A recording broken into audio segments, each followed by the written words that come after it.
Bom dia, meu bispo. Como é que tá? Boa tarde, né? Meio-dia. Tudo tranquilo? Estamos agora meio-dia e três, meio-dia e quatro nesse relógio aqui. Isso é porque o tempo é relativo. Imagine o horário que hoje está em Saturno, Imagina.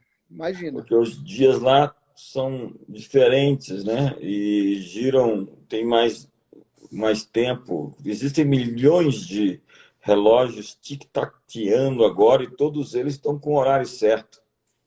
Na verdade, o tempo é relativo, né, bispo? Todas as vezes que nós acessamos o Criador, a gente relativiza o tempo, né? E Então, nós... depende do observador. O tempo sempre É, depende do observador, é a teoria geral da relatividade. verdade, Paulo Sérgio, verdade. tudo bem com você? Vamos falar um pouquinho hoje sobre seu trabalho, seu livro Vocação, sobre essa coisa de ativar as pessoas naquilo que elas foram feitas para ser. Eu estava lendo aqui o N.T. Wright hoje, incrível ele. Ele é o meu teólogo preferido hoje. Ele é fantástico, um cara que está acima da curva do que nós temos realmente visto e ouvido. Ele é um dos caras que mais se sobressaem. Ele escreveu agora recente um livro de Paulo e Já deu tem o uma... de Jesus, o senhor viu? Não viu de Jesus, não? Simplesmente Jesus. Simplesmente Jesus é o último? Parece que é o último que ele escreveu agora. Simplesmente E Jesus. eu tenho que procurar ver se eu consigo publicar. Para quem não sabe, o N.T. Wright tem dois livros na nossa lista, na nossa editora, que é o Dia que a Revolução Começou e o Simplesmente Boas Boas Novas, novas. É, que é é. fantástico, os dois são extraordinários. E N.T. Wright está falando de Paulo, né? O tempo todo, né? Essa visão de Paulo, onde ele diz que siga Paulo e você verá que a ideia de que o evangelho não tem nada a ver com a vida pública é uma mentira. Ou seja, nós separamos vocação, propósito, missão, ofício entre sagrado e secular numa visão pagã, gnosticista, uma visão errada da vida, sendo que o Evangelho mostra que ofício é tanto para sacerdotes como para pessoas dentro das suas mais variadas profissões.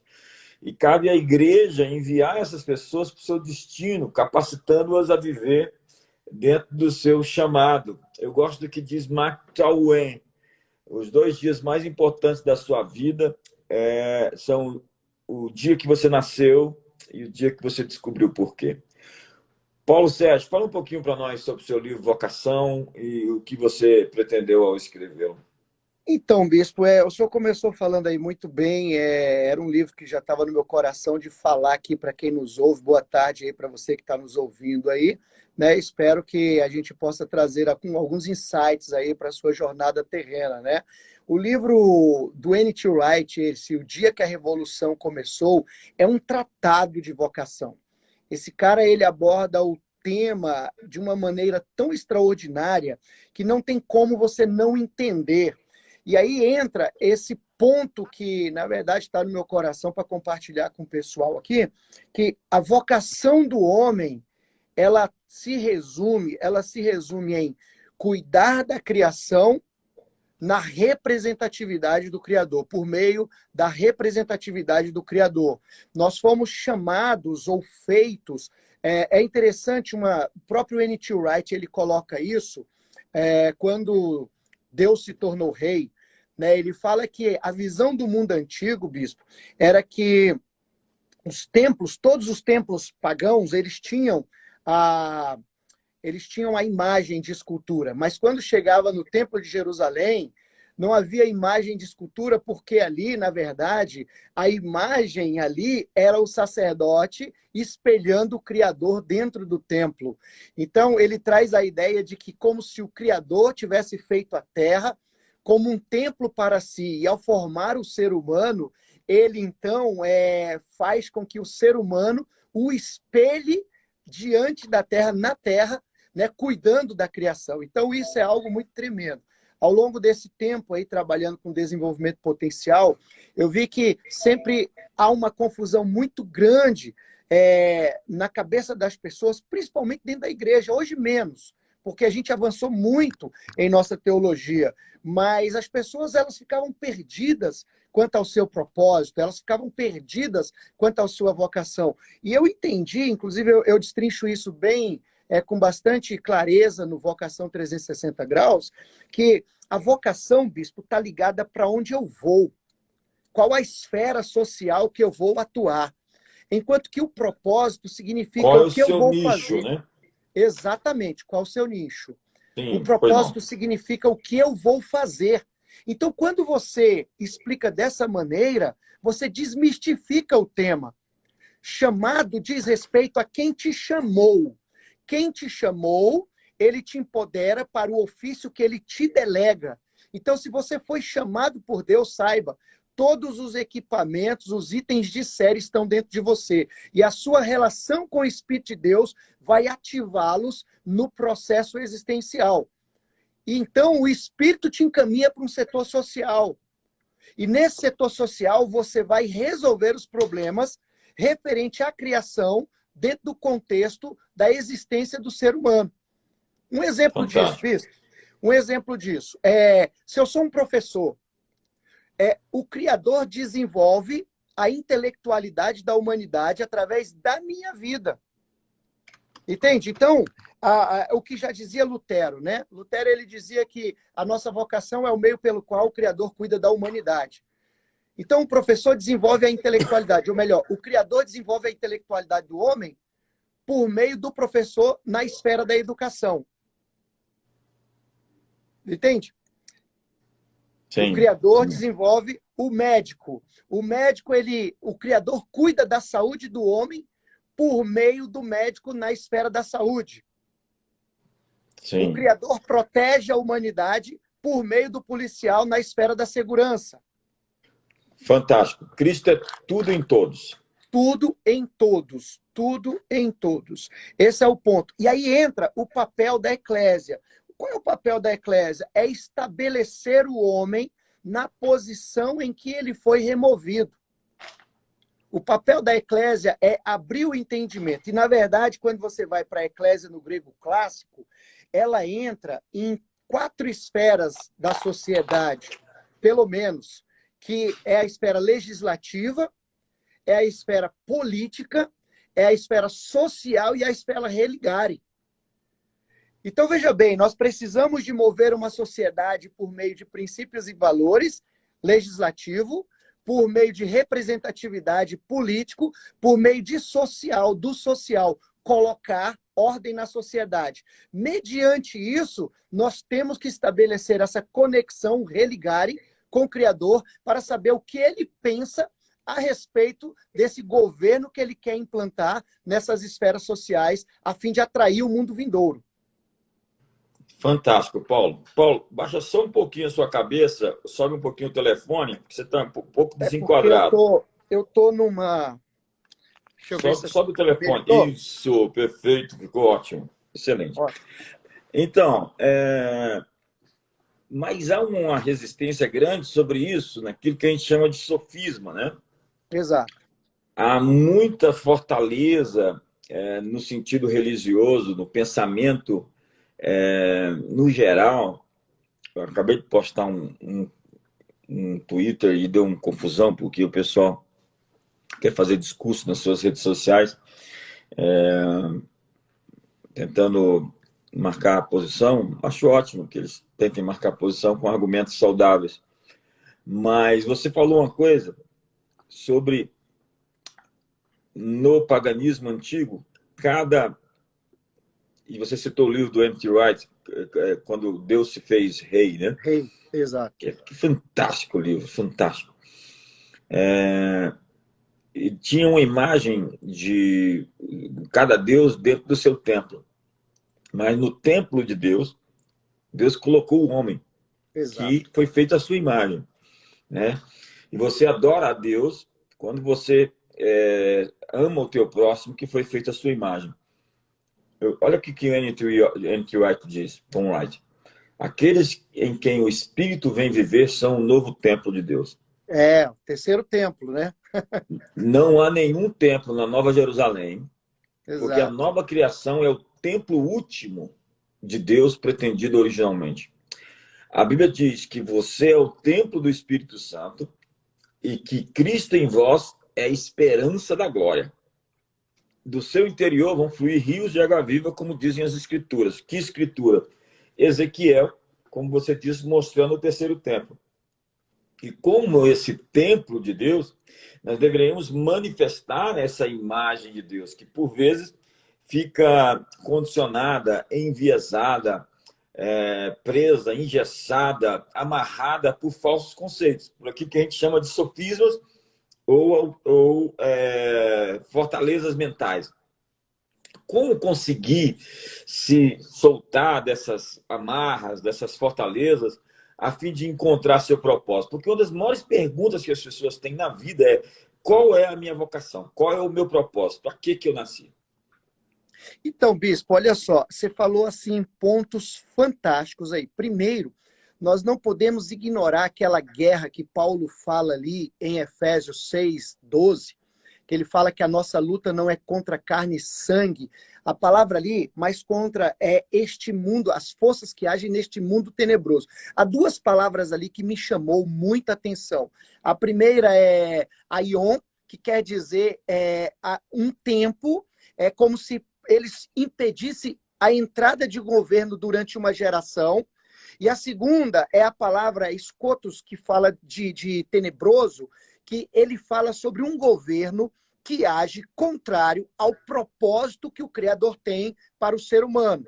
Aí entra os sofismas. Quando Paulo fala assim, deste mundo tenebroso, ele está falando de um espaço de tempo, um governo espiritual impede os homens entenderem a sua chamada. E aí ele vai falar isso também, escrevendo aos Coríntios, quando o Deus deste século cegou o entendimento dos incrédulos, para que não resplandeça a glória do evangelho de Jesus Cristo.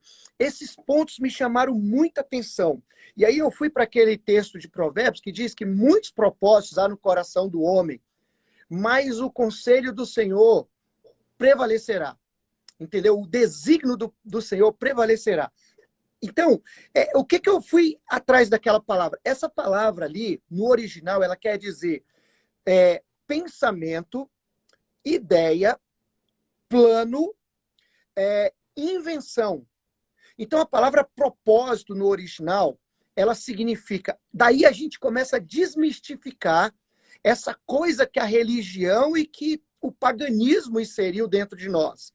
De que descobrir o nosso propósito somente por meio de uma manifestação metafísica e por aí vai. Mas, na verdade, o nosso propósito começa pelos aqueles pensamentos recorrentes, pelas ideias recorrentes, pelos planos recorrentes que vêm ao longo da nossa jornada, até que, então, elaboremos invenções para o meio social em que nós estamos inseridos, a fim de solucionar os problemas que acontecem no dia a dia da humanidade. Assim eu vou descobrindo o meu propósito, desmistificando, tirando a minha visão de religião, no sentido que nós aprendemos, né? Mas no sentido de religar ao Criador, pegando os insights do Criador, as ideias do Criador, buscando as revelações da palavra por meio daquilo que Ele quer fazer neste mundo. Porque nós recebemos o ministério de quê? Da reconciliação, como se Deus estivesse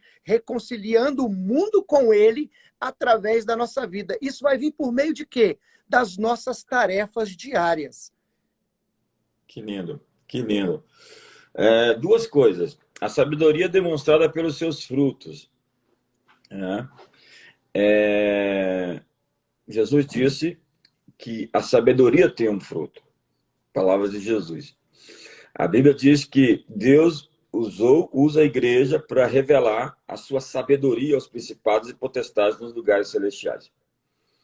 Então, a sabedoria não é acúmulo de conhecimento, de saber, mas é efetivamente trazer soluções para os problemas da vida. Então, pela igreja, nós deveríamos ter as soluções, as melhores soluções para as pandemias, para os terremotos, para as guerras, para as situações políticas, né? Eu lembro de White agora aqui, ele acabando com essa visão dessa dicotomia sagrado e secular, sagrado e fé e secular. política, fé e religião, espírito e matéria, céu e terra, eterno e temporal. A razão do porquê a gente não é mais efetivo é justamente porque a gente não entendeu qual é a nossa missão. E ficamos entrincheirados dentro das quatro paredes da igreja, pensando que servir a Deus na nossa vocação significava orar até ver a tormenta passar. Ficou constatado agora que esse lockdown se tornou uma espécie de religião, porque 15 dias era a previsão para baixar a curva. Vamos dizer que fosse um mês até, né? Vamos baixar a curva para ter mais leitos para os respiradores, aquele discurso todo. Já se passaram 2 meses e existe governadores estendendo mais isso. E sem uma solução, chamam de ciência, né? A OMS já mudou várias vezes de opinião e disseram para a gente obedecer à OMS. Agora, quando você trata desse assunto, você vê um bocado de especialista que surge, que sabe tudo sobre esse assunto, que tem várias opiniões, mas que são tiradas de dentro de um esquema daquilo que está sendo derramado sobre nós pelo mainstream, a grande mídia, né? E não se ouve pensadores independentes, pessoas que possam realmente dar uma visão dos fatos de uma maneira independente, de uma maneira isenta. O que se deve ao fato de tantas pessoas estarem lobotomizadas, né? Vivendo como zumbis, soldadinhos de chumbo, controladas o grande inimigo, nos parece, desse tempo é o Deus-Estado, né? No comunismo, o Estado é um Deus, né? Tem um filme maravilhoso chamado Crimes Ocultos, que mostra a realidade do governo de Stalin, né? No paraíso não há crimes, um verdadeiro inferno. Como sobreviver na nossa individualidade a um sistema que, segundo a Bíblia, faz em pedaços, devora tudo e pisa tudo à sua frente, que é a besta, esse monstro que quer nos devorar. E como conseguir modelar a realidade? Porque nesse mundo hoje há aqueles que são modelados, plasmados, conformados, e há aqueles que vão conformar, modelar e transformar a realidade. Como ser um agente que usa o seu chamado, a sua vocação, o seu propósito, para criar um novo mundo? E eu termino a minha pergunta colocando Isaías 51. E aí ativo aquilo onde eu quero chegar. Verso 16, que diz: eu pus as minhas palavras na tua boca, eu te cubro com a sombra da minha destra e estendo novos céus e nova terra. Eu comecei dizendo que Deus chamou a igreja para revelar a sabedoria dele nas regiões celestiais dos principados e potestades. E agora surge a ideia de que as palavras de Deus, a nossa boca, com a sua proteção, pode chamar à existência novos céus e nova terra, trazendo o eterno ao temporal, o céu à terra, o espírito à matéria, juntando os mundos e acabando com essa dualidade, essa dicotomia, essa separação entre política e religião, ciência e religião, e mundo sagrado e mundo secular. O que você tem a dizer sobre isso? Primeiro, uau, né? Você falou tanta coisa aí que, na verdade, assim, eu vou trazer um apanhado do que eu penso dentro disso que você está falando e que está intimamente ligado, eu sei que é a sua posição também. Estudando o livro de Provérbios, bicho, vamos começar pela parte aqui didática da coisa.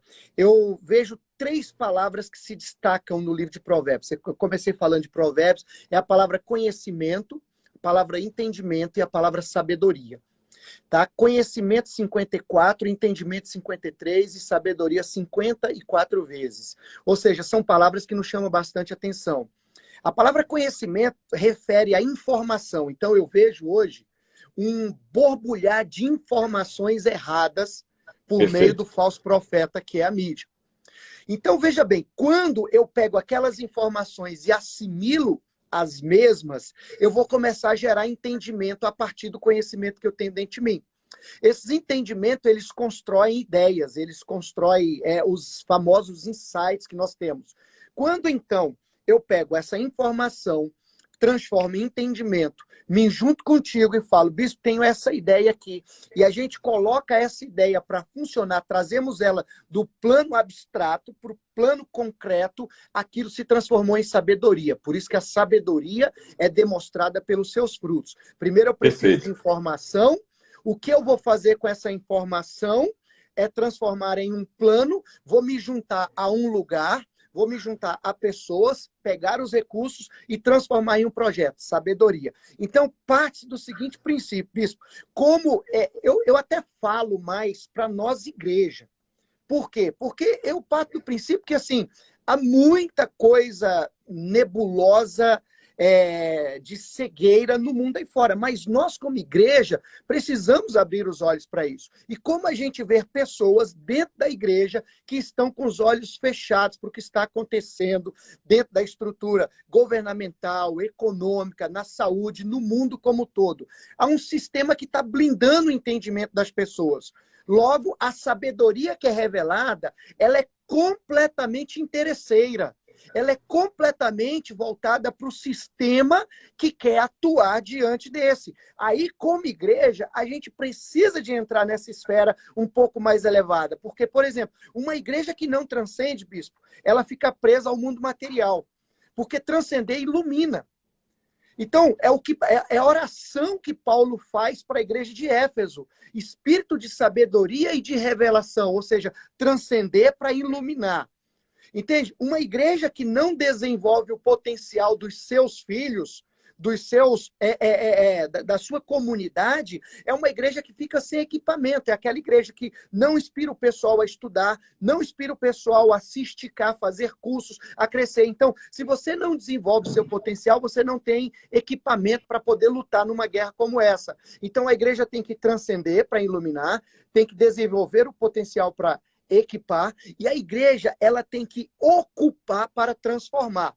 Agora, não adianta ocupar, como nós vemos hoje, que muitos lugares estão ocupados por filhos de Deus, porém, sem o entendimento, ao meu ver, coerente para poder lidar com essas questões que estão acontecendo. Bispo, os mártires do século XXI não são aqueles que rolam a cabeça nas praças públicas, mas são aqueles que sacrificam as recompensas em prol de lutar contra essas coisas que estão acontecendo nos nossos dias, porque se a igreja não se levantar, você pode ter certeza, a gente vai ficar trancafiado mediante o que está acontecendo, porque esse sistema que está acontecendo aí à nossa volta, ele blinda e ele coage, ele impõe medo como, por exemplo, leis. Nós não estamos ignorando de forma nenhuma as autoridades científicas que falam sobre uma possível virose, sobre essa contaminação, sobre essa epidemia, mas nós já passamos dessa fase. Nós já descobrimos meios suficientes para nos protegermos diante disso. Não há mais por que ficarmos isolados diante de uma situação que nós já temos resposta, a não ser aquelas pessoas que estão em grupos, claro, que são mais vulneráveis. Então, ao meu ver, bispo, falta entendimento para aquelas pessoas que estão em posição de solução e não estão agindo de acordo, porque ignoram a transcendência, ignoram esse enfrentamento e não tem resposta mesmo. A Bíblia diz lá A, em Eclesiastes, pode falar. a palavra, então, é ignorar, né? É ignorância. Ignorar. Ignorância. Tanto é que Satanás é considerado como o príncipe da ignorância. Porque ele tende a deixar Trevas. as pessoas sem resposta. Né? Aí eu Então, fecho trevas essa é fala. ignorância. É, O Dr. Miles Monroe dizia que a raiz de trevas, de escuridão, é também desconhecimento, ignorância. O meu povo exato. perece porque lhe falta conhecimento. Conhecereis a verdade, a E ela, realidade, e a verdade vos libertará. O que falta hoje é uma concepção, uma clareza, uma lucidez, uma transparência, uma visão de mundo. Ignorância, então, seria o grande problema hoje. E ignorância me incomoda muito. E a gente vê isso bastante nas redes sociais. É incrível o nível daquilo. Ou seja, eu gostava do que dizia o Murdoch. Aquilo que você ignora pode realmente acabar com a sua vida. Ele usava uma expressão bem inteligente sobre isso. A ignorância, ela cheira mal, dizia ele. Uhum. Imagine as pessoas bebendo água no rio Ganges, dizendo que a água, portanto, é sagrada. E porque algumas pessoas, porque o rio é sagrado, mas algumas pessoas estão ali sendo queimadas depois de mortas, pedaços de cadáveres humanos e toda aquela coisa antissanitária, e as pessoas pegando garrafões de água para levar. Inclusive, tem um ministro da Cultura do Brasil que fez isso e trouxe água sagrada aqui para cá.